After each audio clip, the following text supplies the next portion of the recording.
Right, ladies and gentlemen, welcome to a brand new week of music here at the RGMX. Wait a sec, Carl. Sorry, mate. What's I've got a big screen, a big thing is, and this meeting is being recorded by a host or a participant. Leave meeting or got it. Should I press got it? Yeah, just press got it. It's cool. I'm scared to press in case it all goes off again.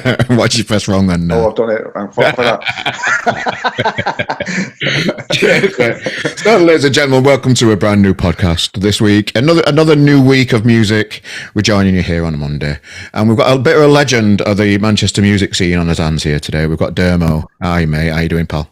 I'm fine, thanks, Carl. Are you all right, mate? Yeah, fine. Thanks for sticking with us for a few technical issues earlier. It's always a joy on Zoom, isn't it? Yeah, we're here now, though. We've got it sorted, haven't we? Yeah. Cheers, mate. Well, it's a pleasure to have you on the podcast. You know, growing up, you know, as a 90s indie kid myself, knowing all about the band and that kind of stuff, and, you know, Northside, having that iconic Apple picture with the logo on it. It's a plum, by the way. Is it a plum? Oh, yeah, it's through a lot of people. Yeah, it is a plum. Loads of people. Everyone thinks it's an apple, don't they? But it's actually a plum. Yeah. Okay. So I'm learning stuff already. I'm not saying that to have a go at you. I'm saying that because people don't, you know, everyone thinks it's an apple and it just makes you laugh that it's a plum. Oh, okay. Well, come to know it's iconic though, isn't it? You know. Oh yeah. When people see that, and they just think, oh, Northside. Oh God, beat band. Yeah, I'd put it up there with like a Warhol, you know, something like that, or the Primal Scream or something. It's instant, and it's straight away. Central Station design, Matt and Pat and Karen, they've done a belting job with it, and like you say, it's recognisable straight away. It's brilliant. Particularly for people of a certain age like myself, you know, that grew up listening to music at that time before the internet, and when music was real, tangible, you know, physical things that you used to have in and around your house, posters and that kind of stuff. It's just still got posters around in and around the house. Good idea. Yeah. Well, I wanted to go back a little bit. You know, go back. What was it like for you growing up in Manchester yourself, mate? I just grew up on a council estate in North Manchester, Blakely. Went to a normal comprehensive school. Juniors went to North Manc. Just a normal upbringing, I suppose. You know, a council estate, normal family, working class family. Yeah. So when did you first start realizing that there's something inside me that wants to be creative and get into music? I think I've always felt like that, to be honest with you. Especially it's like I don't know. I just always felt like music for some reason. I feel like it's always been with me. It's always been in my life. It's just especially, I don't know. I can't explain it really. Just always been there. Yeah. So were you passed like tapes and stuff from kids at school? You know, these new tunes coming out when you were growing up. How did you? Yeah, punk was a big. First get into it, was it? Yeah, punk and like Joy Division. You know, where we lived, everyone was into like factory records. You know, as growing up as kids, Joy Division, Chameleons, New Order, bands from round our way, really, I suppose. And then punk as well. I was into the Pistols, the Clash, SLF, my favourite band, Stiff Little Fingers. Used to love them, and used to hear a lot of music in White Moss Youth Club. It's a little youth club where I grew up in White Moss, which is in Blakely. It's an estate in Blakely. And used to, you know, the older kids who's a few years older, they used to put on, you know, all sorts, and I liked the energy of it and the something about it, you know what I mean? I just really connected with, and the messages and the stuff, and I like the imagery as well, you know, the artwork and stuff, and the clobber as well. But at the same time, I was also, like I say, into like New Order and different other bands, and then we'd be wearing like Lacoste t-shirts and Adidas trainers, so it's like a massive combination of all sorts of influences at the time. And it always seemed that was just natural for us, just where we grew up and what we was into. Is this like before the baggy Manchester scene, or was that? Oh yeah, this is well before that. Yeah, this is like start of the 80s. You know, right at the end of the 70s with the punk stuff, and then throughout the early 80s, we used to go to places like before the Thunderdome and all that. Was all the acid house stuff as well when that kicked in. This was all before the band started. We used to go there regularly, twice a week. You know, was into all that. It was like punk to me in a way, but without guitars. It had ease. You know, well, ease are a massive part of it. Of course they are, but I mean, sound wise, I was into like all the freaky keyboard sounds and all that. It's drug music in it, let's be honest. It's like, but it was also, to us, it was like a natural, you know, it's just what we did, to be honest. Everyone around us was the same. And I suppose it's different if you're from outside of this, you know, and looking in, but to us, it was just how we lived and what we did.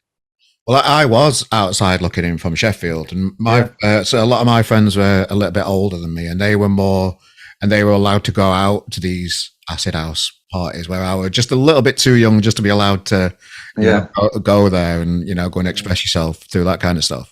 And I can remember listening to acid house music and just like I knew straight away that wasn't for me. That wasn't the music path that I were going to go around. It just wasn't. It just didn't connect with me, that kind of music. yeah.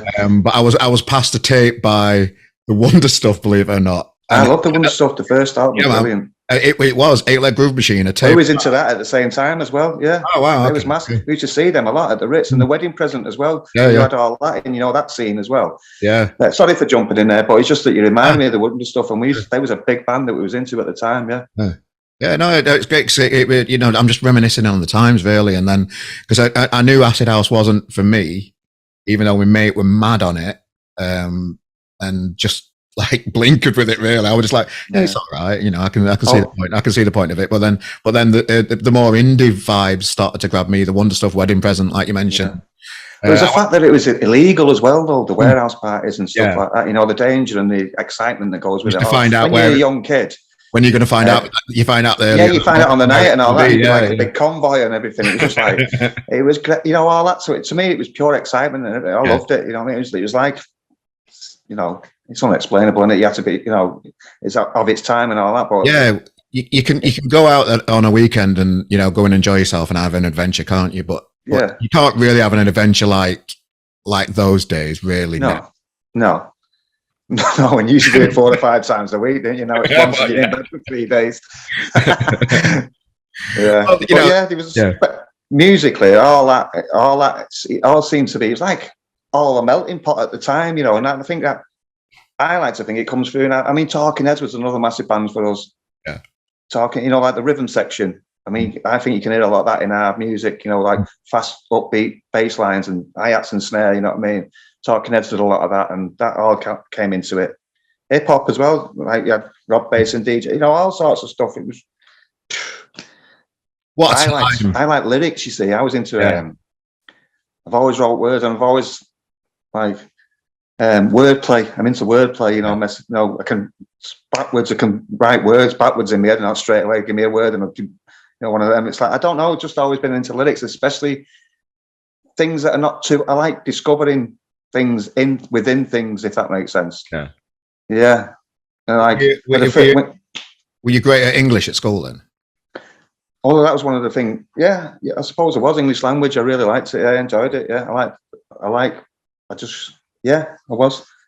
It's hard to explain, and it is hard to explain. When something grabs you like music, or you don't really know your talent at something until you're a bit older, I suppose. So It's just what you do.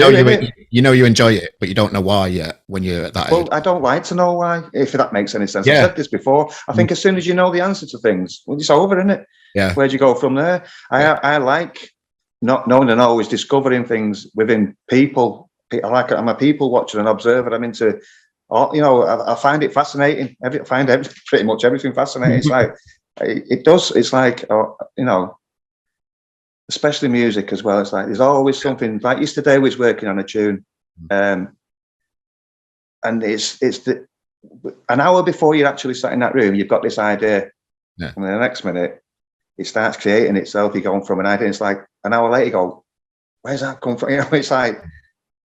Does that make sense? Oh yeah. I've been in band for years, and yeah. So, I used to do the music side of things because I absolutely shit at words.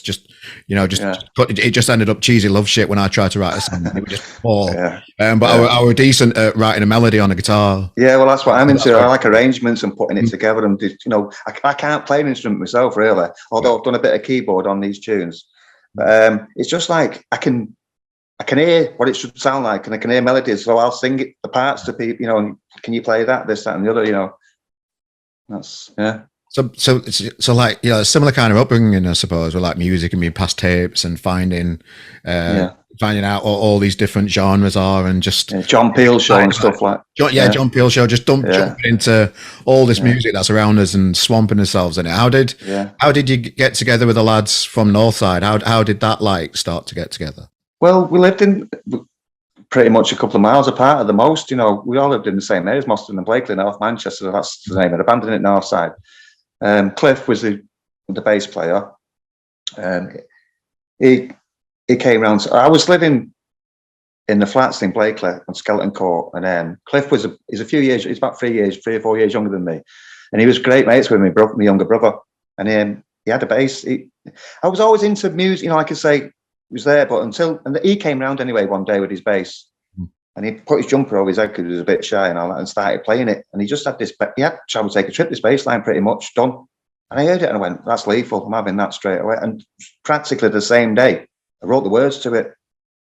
And so then I thought, right, well, you know, we need to do more of it. I really got into it, and you know, convinced him. So we started working, you know, and then somebody let me know that there was a drummer, which was Paul Walsh, who only lived up the road. He was a great drummer. He had his own kit as well, and he had a van, so he was definitely in. And then the original guitarist was Uppo, who lived on the Miners' Estate with Cliff. I mean, the first demo that we actually did is before Timmy joined the band. It was with Uppo on guitar. I mean, we didn't have all the songs, it was like 5 or 6 of them, and but then it just didn't work out with him.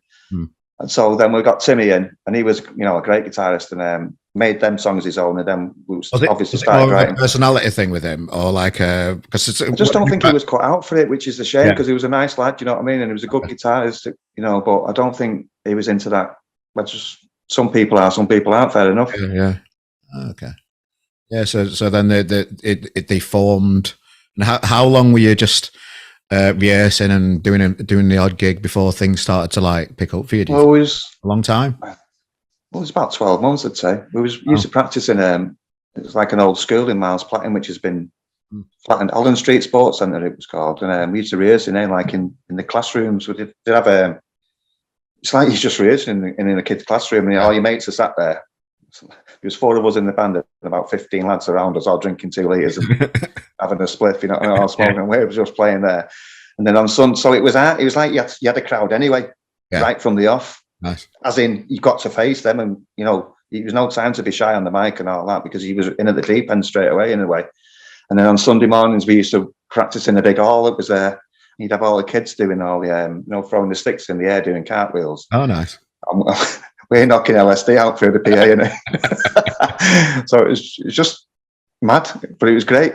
I can remember when I moved to Manchester, I can remember hearing of this place called Miles Platting and thinking, that sounds like a gorgeous place.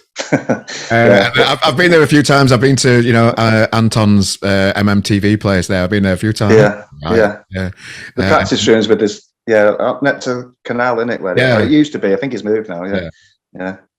I could just think, that sounds like an ideal. It's like there's a place in Sheffield called Crystal Peaks, and it sounds like the most amazing place. And it's just, it does, doesn't it? Yeah. You know, these people. Yeah. Well, at the time it was pretty rough, to be honest. But you know, the money's got into it now. The area, and like Hancock's now, it's New Islington now, they call it, don't they? So, right. Okay. Well, that's what it is. But we remember it as Hancock's. You know what I mean? But it's nice to see it the way it is. It's great. Yeah, well, 12 months then for the band to start, you know, picking up fans and, you know, feel like you're actually progressing as a band. 12 months is quite quick, I suppose. Yeah, well, we even though we had to laugh about everything, we was deadly serious about the music as well. Yeah. So we did put the time and rehearsed and stuff, you know what I mean? So we got a set together quite quickly. And we played the first gig at the Boardwalk, and we sold it out by word of mouth. And Wilson came down that night, and he was bang into it straight away, offered us a deal. And at the same time, I suppose a part of it is, you know, was in the right place at the right time as well. And so we had a few majors after us as well all this time, because we was building it up. We was quite clever about it, really. We knew what we was doing. Yeah. And but Factory was. Can you do that these days? Can you do what you did then now? I don't think so. No, I think it's a completely different world, especially, you know, it's all through the internet and everything. Like you say, where's the A&R men now? Do you even need them? I don't know. It's just everything's done. You can through the internet. I mean, suppose you can still create a buzz for gigs and stuff, but I just think it's a completely different setup to how it was years ago. So how did you feel about, you know, seeing Tony Wilson there? Was Great, that, wasn't it? But at the same time, it's like, you should be here, you know what I mean? Like, oh, right, okay, it's like, that's how it was. No, yeah, that's how it was. It was like, yeah, it's hard to explain. It was just the mentality that people had at that time. You know, it was just how people was. It was just like, suppose he was cocky and there, but he just how Manchester kids was, I suppose. And I'm sure it was the same in a lot of, you know, different areas. well, let's hang around Tony for a while. Talk about, tell us a few stories about your relationship with Tony Wilson. Well, it was always, it didn't, to be honest, I didn't see that much of him really, because he just leave us to it. Not because he didn't care, because he believed in us, which was great. And he was always dead supportive. And it asked you, like, you know, how long do you think it's going to take? How's it going? And that, but like, they'd give you 100% full control in what you was doing musically, especially. And that meant the world to us. Yeah. You know the score with a major. All right, you might get a few quid at the start, which you have to pay back anyway. So what's the point? Plus, they pull all the strings, which we didn't want anything to do with. We wanted to be ourselves and do it our way, pretty much. When they let us do that. Did you have meetings with the majors as well before making the final decision on it? Or? As in what? What do you mean? I mean, like, because you like the idea that Tony Wilson were just going to give you all that creative space. Did you have meetings with other major labels and they said you weren't going to get that creative space? Is that how you find out? Well, pretty much. Yeah, but we also knew that's how it worked. You know, it's like, Tony had come down to the practice rooms and, you know, he just sort of like, he doesn't say much. He's, you know, he weighs things up, has a laugh with you and all that, but he sees it all. You know what I mean? He knew what he goes off a feeling. I can't explain him. He was like a character that he was a wise man. He was all you know, and he knew what he was doing.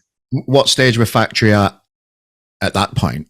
Were they still emerging, or were they quite established at the time? What? No, I think it was still emerging then, weren't they? Until all this Manchester kicked in. I think it was still really underground, wasn't they? And I love the fact they never advertised or anything. Or it was just a super cool label, wasn't it? And it was in our city as well, so we was really lucky, suppose, in that way.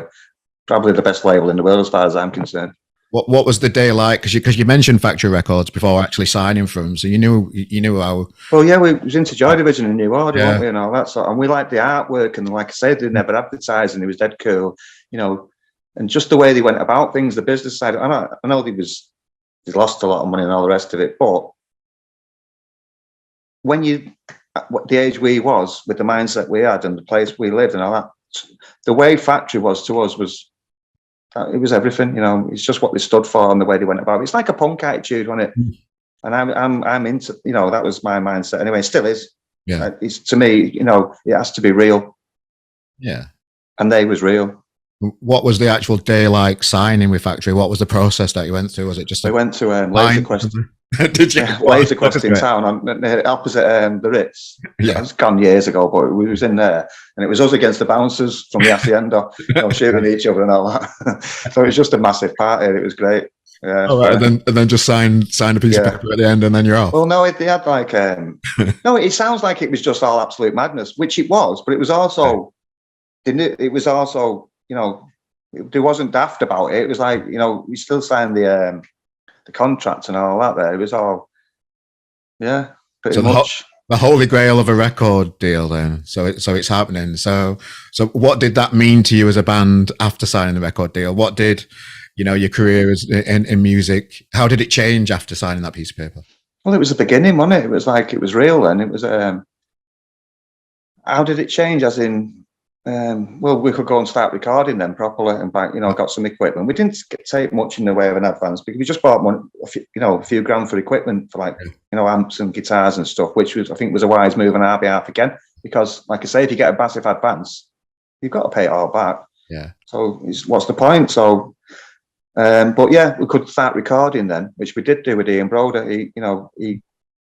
We liked him because he worked with the Bunnymen. We liked his attitude. Just he seemed, you know, he was a cool fella again. Really mellow, but was proper. What do you call it? Strict in the studio. You know, because we was a young band, and I mean, he'd get us bang on in time and all the rest of, you know, all the production side and the things that we were just a live band. Us, you know, it was like pretty raw, really. But he gave us clear cut sound, you know, made us correct, I suppose, for recording in the studio. So a lot more structure around the band started Yeah, happening, and you know, you got Ian there, just you know, supporting you and getting you. yeah. You He on came it, to, really. yeah, he'd come to the gigs and weigh it up and see what it was like, and then we said, right, we'll get Brody in, and we done Shall We Take a Trip and Moody Places. We'd done that in London with him. Can't remember what it was called. It's only a couple of days or something, but and then obviously we got him in for the album. Then he done he produced it all. Everything we did. Went to Rockfield to do the album. He done Take Fat, you know. He done it all. Him and Chenzo, he was in Chenzo Townend, engineer. He was another belting fella. It was just like-minded people. You need. Yeah. I like to collaborate as well, and I like to be around people who I can get on with. I don't, you know, it's all right having a talent, but if you don't get on with them, Yeah. you know, it's just a matter of time before something, you know, it goes wrong in one way or another. Yeah. Okay, I can get that. And you mentioned "Shall We Take a Trip" there. One, my just an amazing memory from the night is just that tune, and remember it getting banned off the BBC and all that kind of stuff.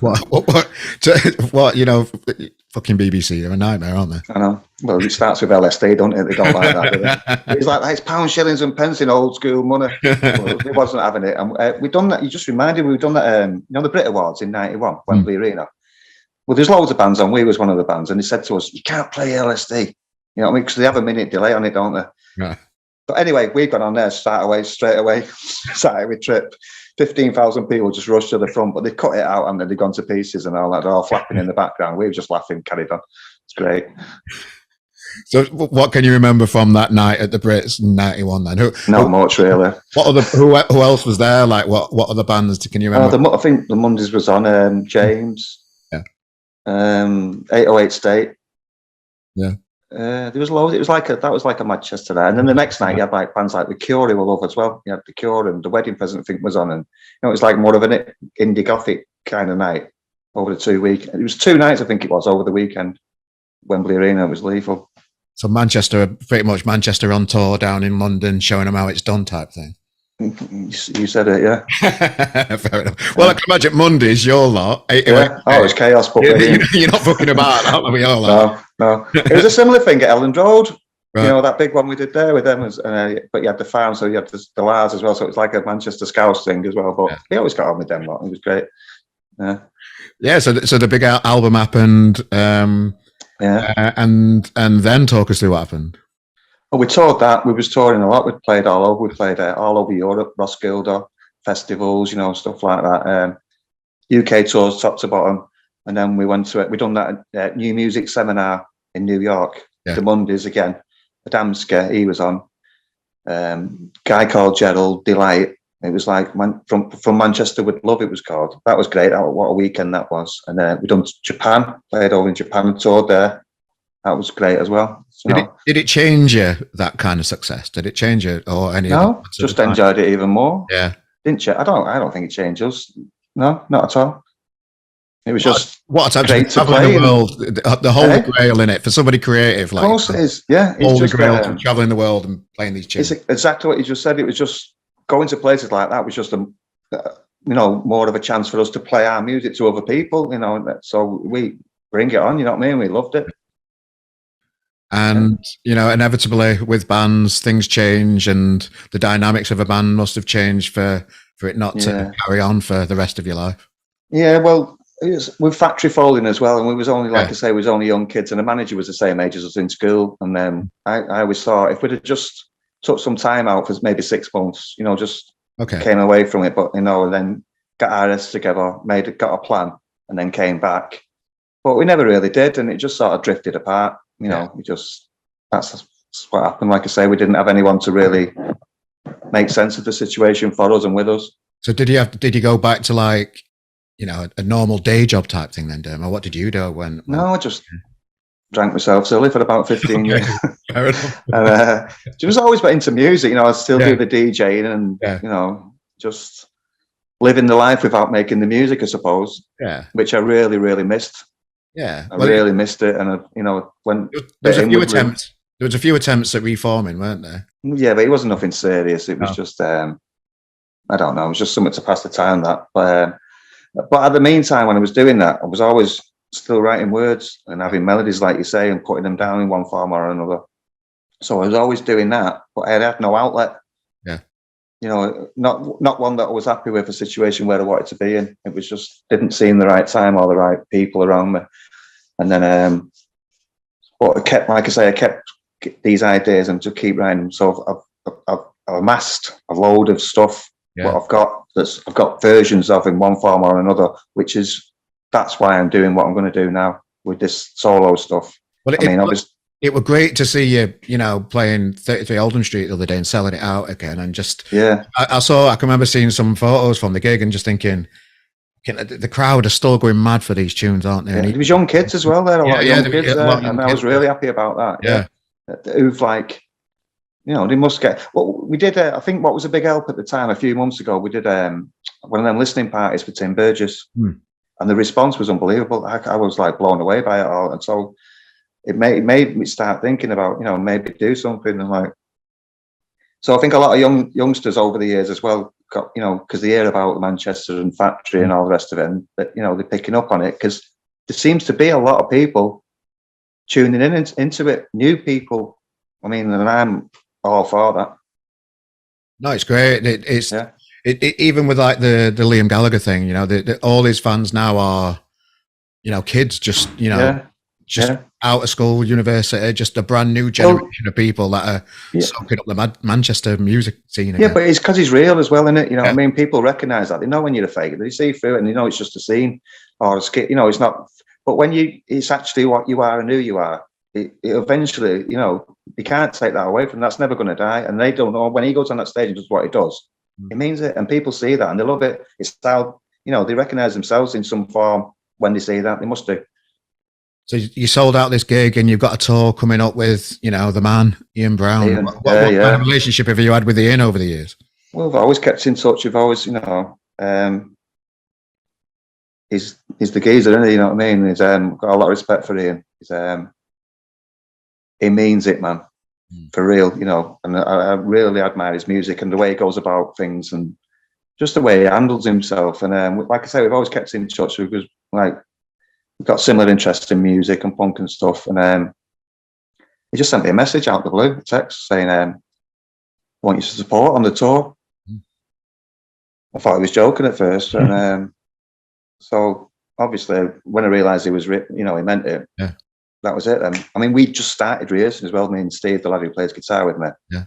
So it was like perfect time. It was like it was meant to be in a way. So we got these 4 dates before the tour. We've done 2. We've got another 2 coming up. One in London on the 28th, and then the Salty Dog in Northwich on the 17th of September.